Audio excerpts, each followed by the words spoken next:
2 years ago, when billionaire Elon Musk bought what was once called Twitter, he vowed to keep it a non-biased platform. In fact, that was his mission statement.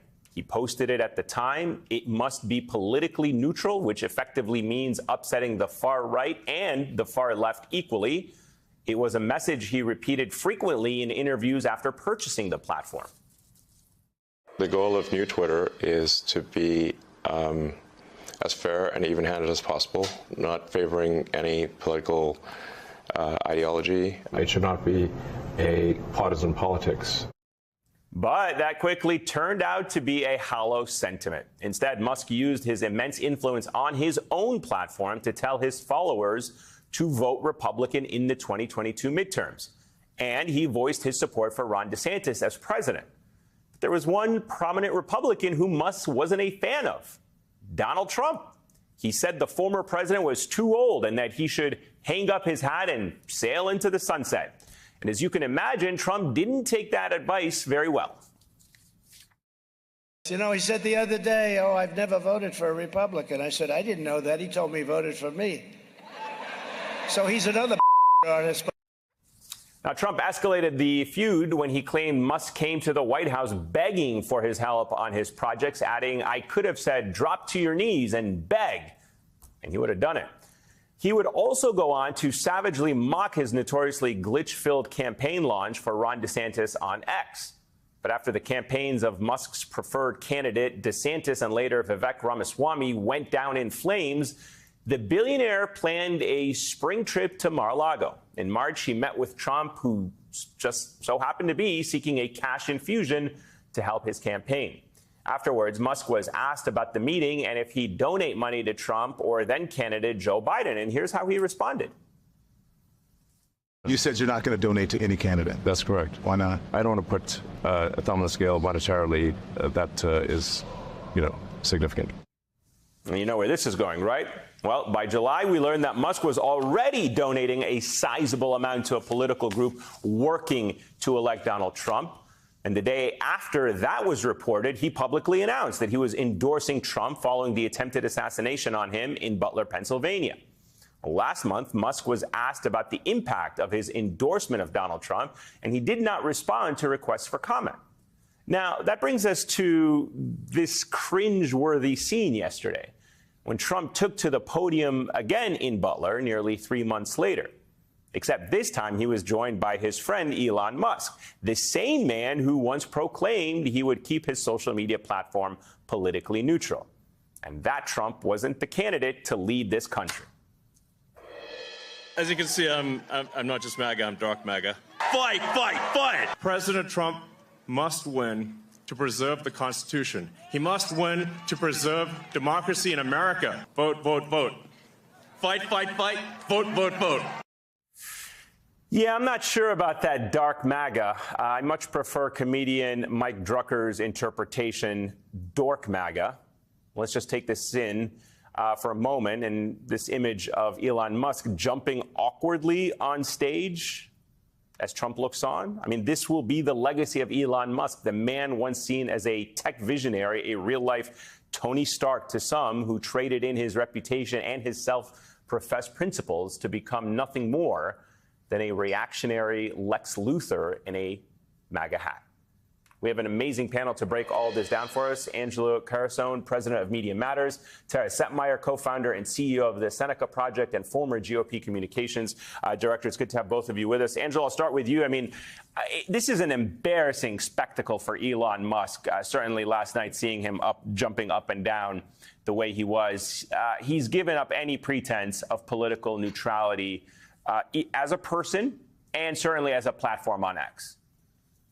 Yeah, I mean, look, there's two things I note. One is that I think one of the clips he plays is probably one of the few times that Trump actually said something that was truthful, right? When he referred to Musk as a BS artist. Right. And that's the first thing that I would note, is that part of what sort of, and you saw the genesis in those clips too, is that much of the way that Musk talked about his role and X's role is the way that we heard Fox News talk about itself when it first came to being, right? That it was fair and balanced. Well, it wasn't designed to be fair and balanced. It was designed to be a counterbalance to what they consider to be the rest of the media. And that's exactly what he did with X, is that he sort of saw everything else as being far too liberal, sort of a tool for Democrats, And that's when he sort of talks about X being fair, what he really means is X being a counterbalance, a tool for the right wing. And you sort of see that playing out time and again, over and over again. So, yeah, I think it's embarrassing that he jumped. But the truth is, Musk actually jumps for joy for a lot of things. I mean, it doesn't get much height, but I'm okay with that. It's silly. It's goofy. I think the thing that's more disturbing is what he represents and stands for and who he is in our society, given his resources and his influence,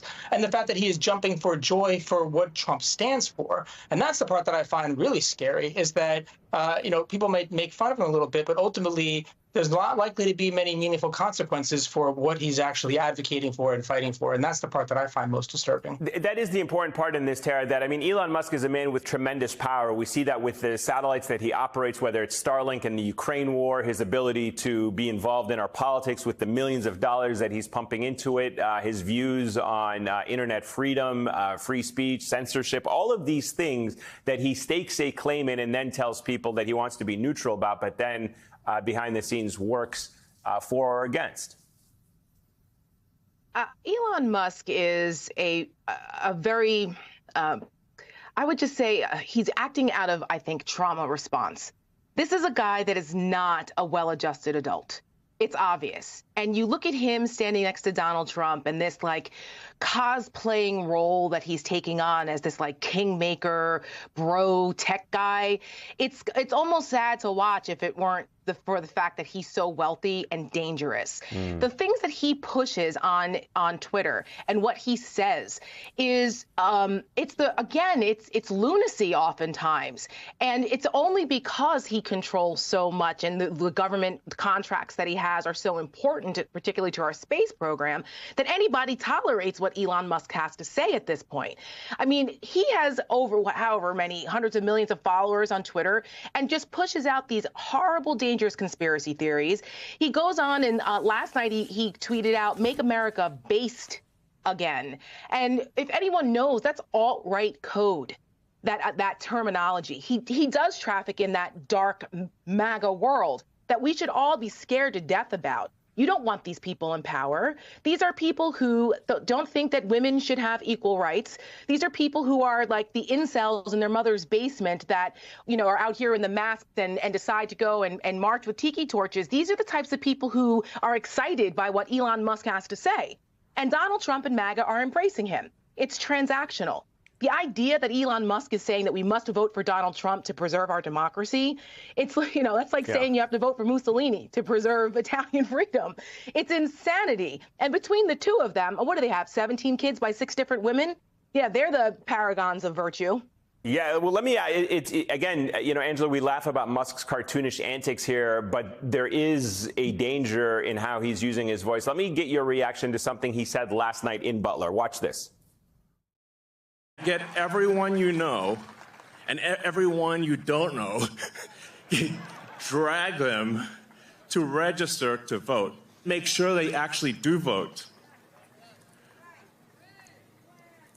If they don't, this will be the last election.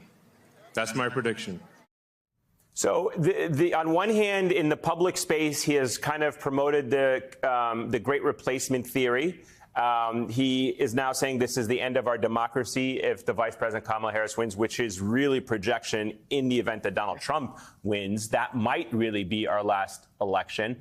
But this is a guy who is spreading dangerous rhetoric and calling on, as we just played in that clip, spreading dangerous lies. Yeah, I mean, I think, telling people to get out to vote when you're advocating for a side, there's nothing insidious about that. But when you peel back the layer just one notch and it gets to what you're noting about the other things that he's amplifying and engaging with, part of what he does day in and day out is sort of pluck things from the far right fever swamps, the things that used to be on the fringes. And that is so tied into what Trump is doing in the larger Republican Party these days, which is building power on what used to be considered the fringes. And so when you start to organize power on what used to be considered the fringes, and you get out there, you tell people to get out to vote, and you organize those people, you bring in the types of activities that are likely to be violent and justify the means, the things that are really disruptive, because those are the types of individuals that are relegated or had been relegated to the fringes for a reason.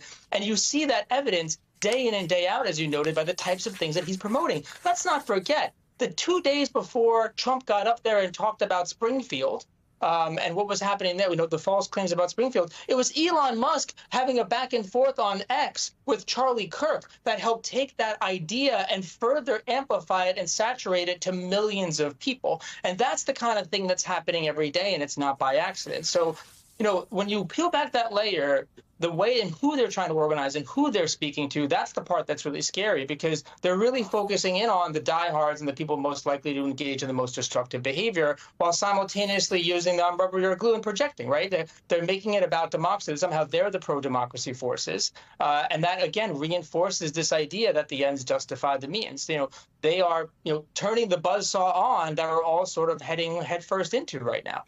Tara, I'm old enough to remember when Republicans were complaining and up in arms that tech bros or big tech companies and their leaders were the ones trying to help tip the scales for Democrats and ads on Facebook and Meta and all this.